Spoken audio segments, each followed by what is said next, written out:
Crisis in Somalia, next on International Focus. The Institute of World Affairs at UWM and Milwaukee Public Television present International Focus, a global magazine linking Wisconsin and the world.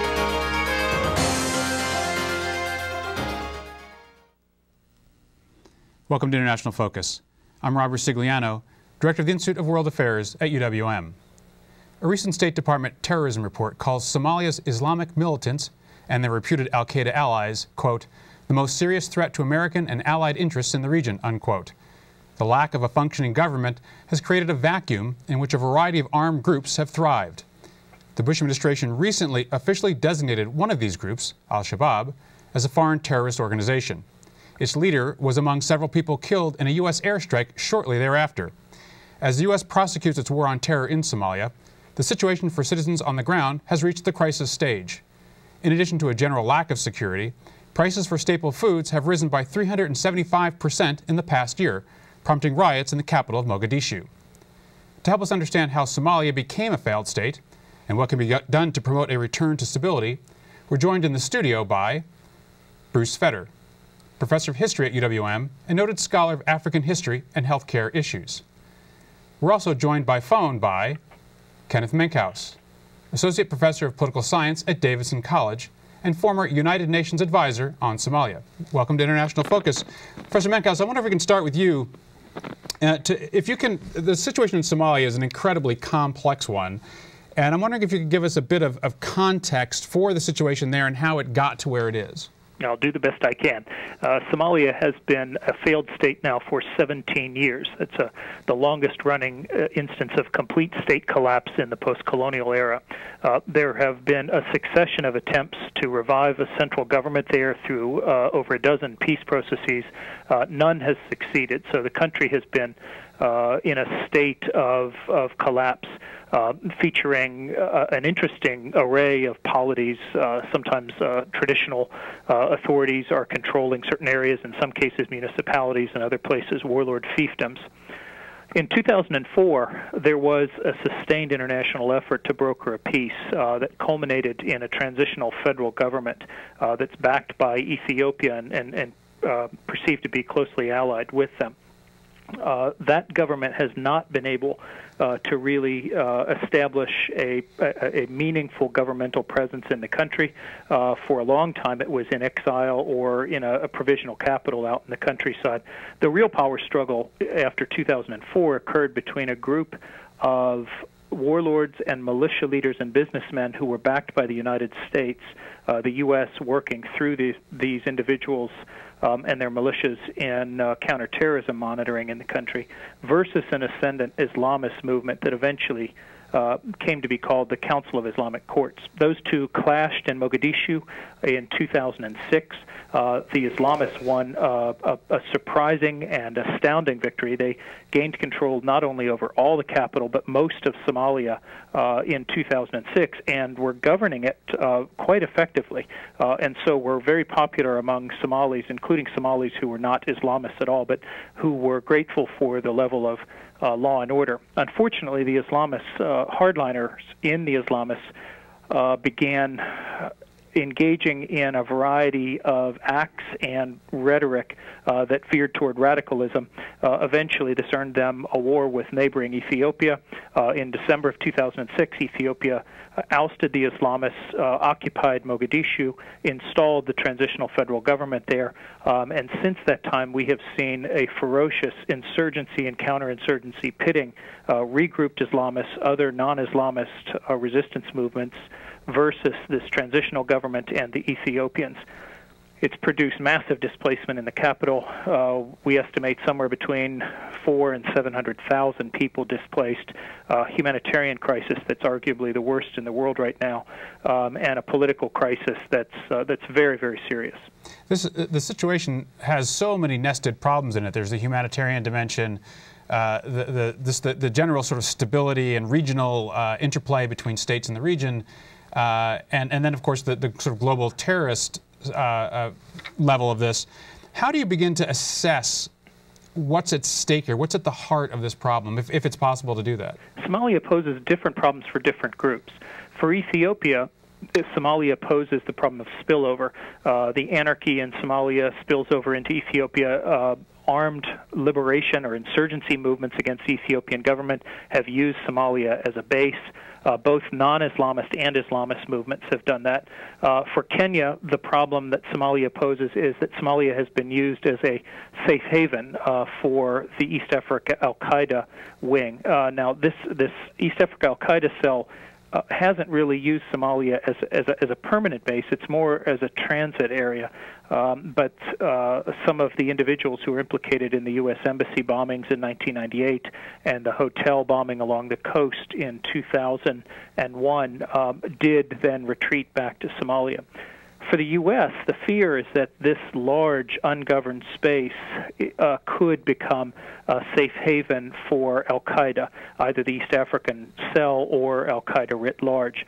The evidence over the past 15 years has actually suggested that Somalia is not a very conducive environment for al-Qaeda. It's a non-permissive environment for them the same way it has been for aid agencies.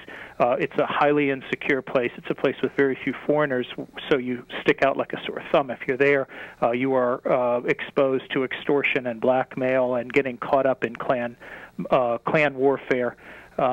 So what we've actually seen is the East Africa al-Qaeda cell has preferred operating out of Kenya more than Somalia. Having said that, they did find safe haven in Mogadishu, a small number. We're talking about 5 or 6 individuals who were wanted by the United States and who partnered with this Islamist group, Shabab, in that regard. So you've seen places like Iraq and other places where you have both this sort of state-building mission and an anti-counterterrorism mission, and sometimes those missions are in conflict with each other. And I'm wondering your assessment of the degree to which pursuing the anti-terrorism line and the state-building line are in conflict in Somalia. They have been in tension for some time. We've been talking about this for years, the need to deconflict the American counterterrorism strategy with the state-building strategy that both the U.S. government and others embrace. And the problem is this: the state in Somalia, the transitional federal government, is extremely weak, and it will be weak even if it earns more legitimacy among its people. It will be very weak for a long time to come.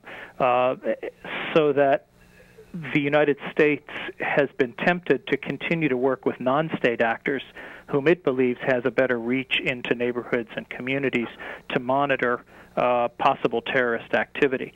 The fact is, though, that when you work with those non-state actors, you create incentives, powerful incentives for them to resist state building, because they are now profiteering handsomely from their important partnership with the United States. Doesn't our relationship with the Ethiopians and our support for the Ethiopians create a kind of polarity of Christians versus Muslims, which feeds right into the Qaeda line? It does. Ethiopia is a historical rival and enemy of Somalia, and vice versa. They fought a war over disputed territory in eastern Ethiopia. There's no love lost between the two, and so for Ethiopia to not only invade Somalia and oust the Islamists in December of 2006, but then to occupy the capital is very inflammatory. Some of this can play into Christian-Muslim tensions. Certainly the Somalis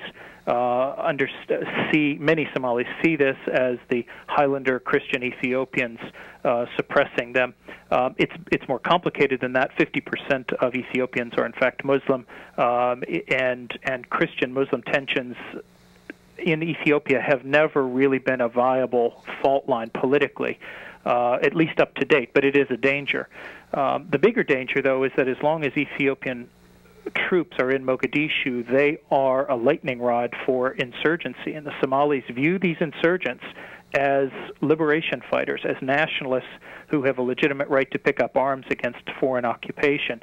In that sense, what's become very unfortunate is that the hardline Islamists, the Shabab, have successfully conflated their jihadist ideology with Somali nationalism, and in the process have earned much wider support among Somalis than would be the case were the Ethiopians not physically present. We've just got about a couple minutes left or so, and I think we need to turn to and what needs to happen. That question, which of course we've saved, we could probably do a whole other show on. Quickly, what's your quick assessment as to what the imperatives are now in terms of the role of the United States and the international community? We need to find a way to get the Ethiopians to redeploy in a way that saves face for the Ethiopians and doesn't actually make things worse inside Somalia. As soon as they're gone, a major source of the insurgency is gone. That also forces Shabab and others who have picked up arms to start talking about not what they're against, but what they're for. And as soon as they start talking about that, they'll lose an enormous amount of support in Somalia. The other thing that needs to happen is we need to provide support to the ongoing peace talks. They've just started in Djibouti. The UN is sponsoring them. The two sides, the transitional government and the opposition in exile, have been willing to meet in proximity talks. They're not talking directly, but they are at least using the UN as an intermediary. This is a start, and we've got to do everything we can to promote reconciliation. Without reconciliation, the state building is never going to happen in Somalia. As far as American policy is concerned, do you think we're all on the same page? Are the Defense Department people recommending the same policies as State Department? It's not so much different departments opposed to one another, but there are some very serious fault lines within the U.S. government over policy in Somalia, and they transcend state and defense and others.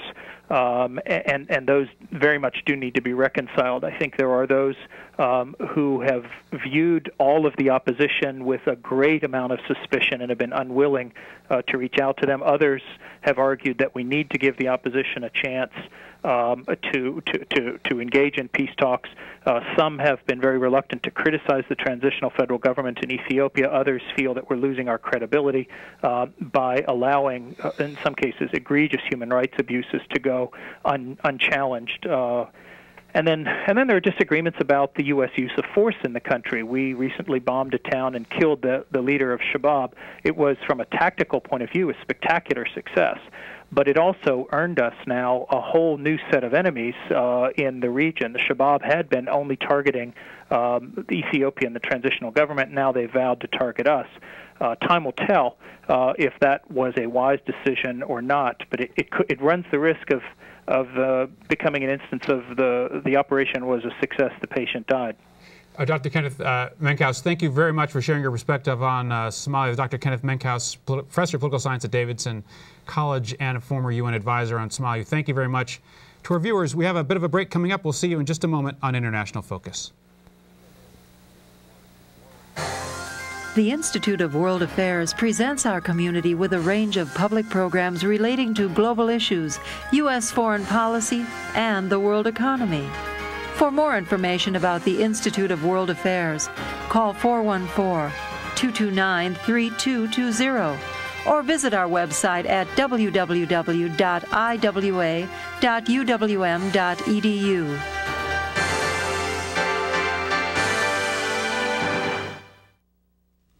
Welcome back to International Focus. We're talking about the crisis in Somalia. We were just talking with Dr. Kenneth Menkhaus of Davidson College, and now we're in studio with Professor Bruce Fetter here from UWM. And Bruce, I'm just wondering if you had any quick observations about what Dr. Menkhaus, how he characterized the situation.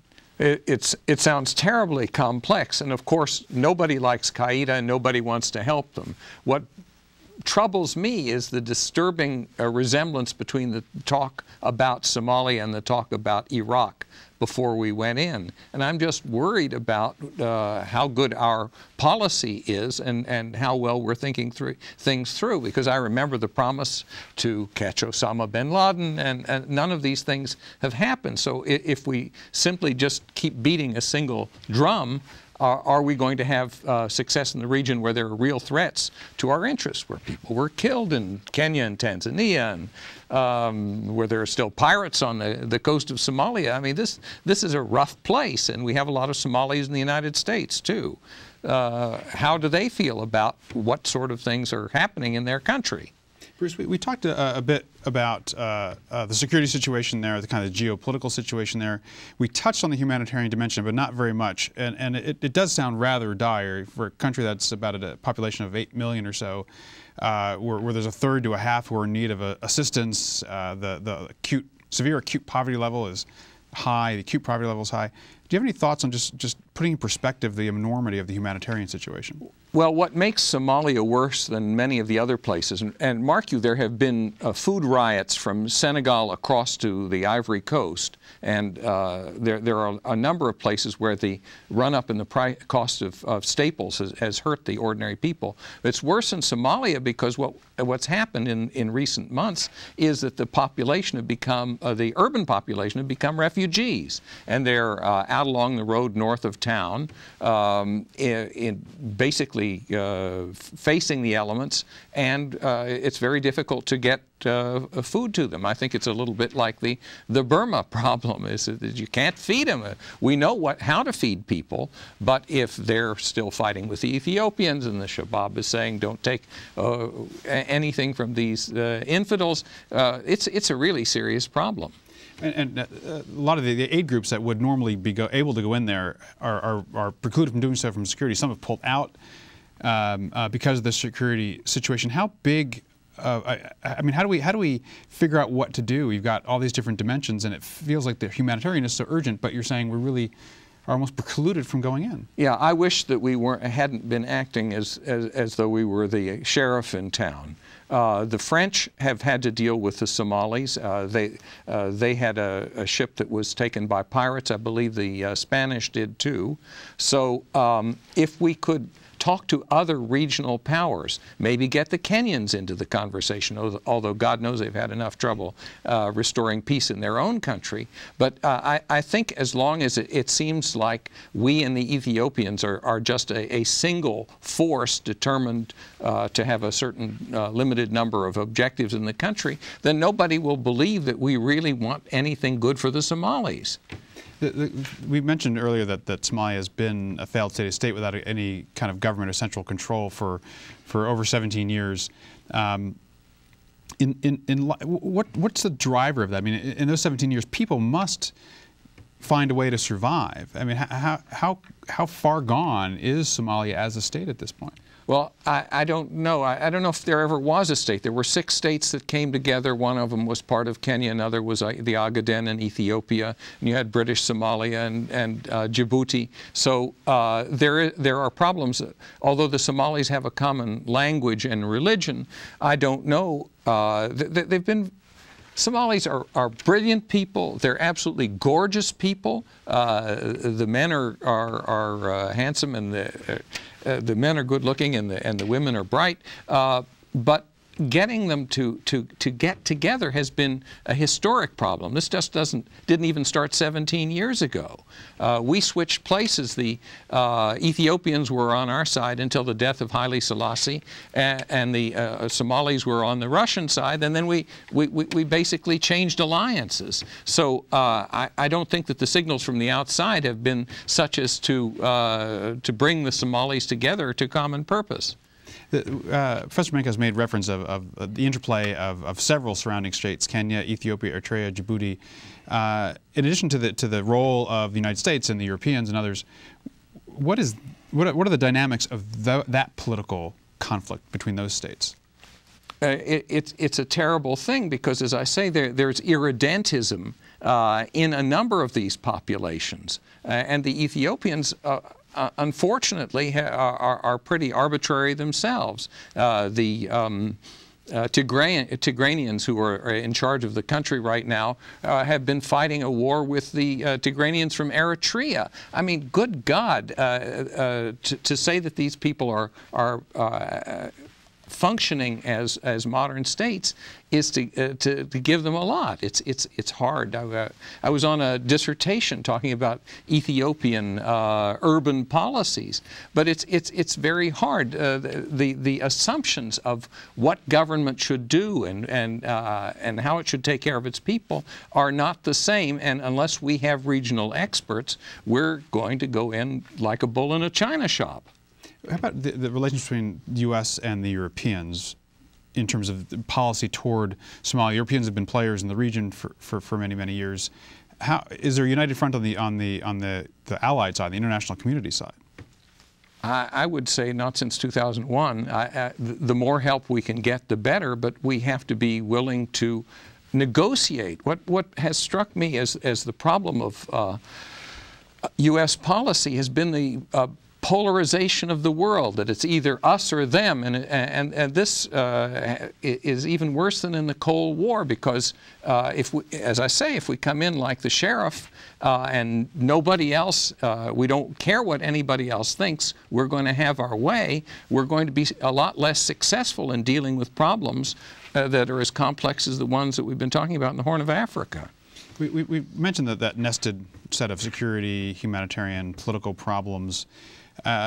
If we're trying to work our way through this, do we need one to get to the other? In other words, do we need to address the security situation before we can get to the humanitarian and political ones? Or, as some people would say, it's the building of an effective state, which is really the best counterterrorism policy. How do you see the relation between those three problems? Right, but it's a question of how many resources are necessary. Putting in military, yes, we can have occasional raids from ships off the coast, but a sustained military effort, I think, is more expensive than a sustained state rebuilding, taking care of the famine, the health problems, also the questions of drought. This is an area of global change, of climate change. What's happening? If you have warfare, you can't very well grow food in the Wadi Shabelle, which should be the place that's feeding the whole country. Yeah. So we began to look forward to what could happen going forward, and this idea of nation building with Iraq and Afghanistan happening now. It seems like the American public is very short patience for that kind of thing. But it sounds like what you're saying is this is another massive situation where nation building is in fact needed. Well, we've shot our bolt. We don't have the capacity to project military power that we had before we got into those two. Now, I would say Afghanistan, yes; Iraq, no. But the point is, if we don't have forces at our disposition, then our words can be very easily discounted. And what is there is a transitional government now.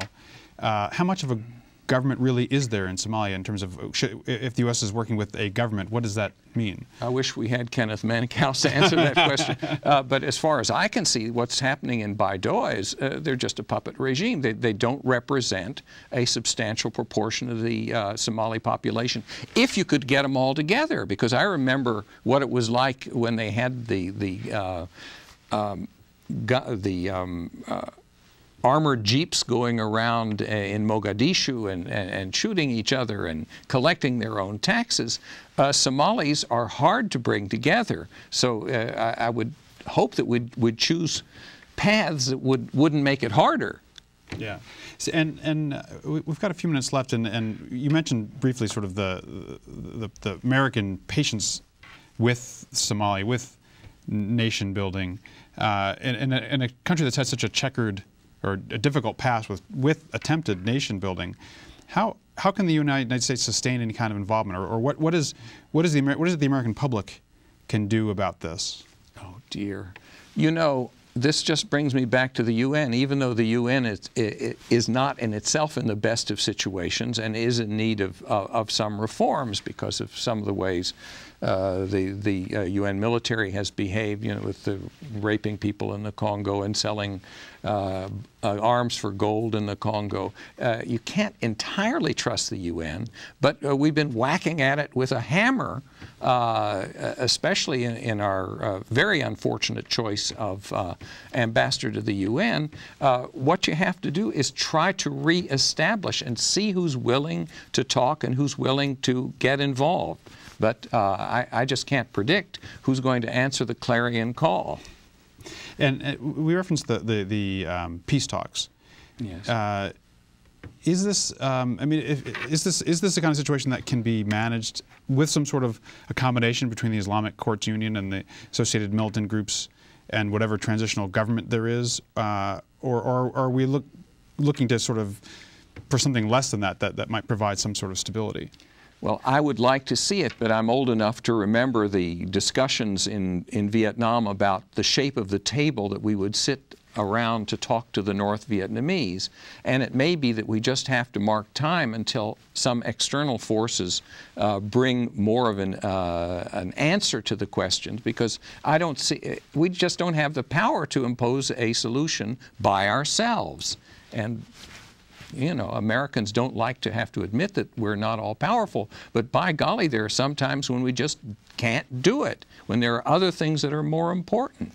We've got 15% of the population without health care, and a lot of people are losing their homes. And the idea of sending more forces into Somalia to fight a handful of Qaeda, I just don't think that works. And you're right, I don't think the American people are going to put up with it, but it depends on how it is presented to the American people. I think we have to see what goes on in that campaign this fall, because I think it would be nice to have some real policy, substantial policy discussions instead of playing with words and trying to play gotcha with people. Well, it certainly sounds like it's something to watch on that general foreign policy agenda to see whether we can produce the resources to deal with Somalia. Professor Bruce Fetter here at UW-M, thank you very much for talking Somalia with us. To our viewers, we'll see you next week on International Focus.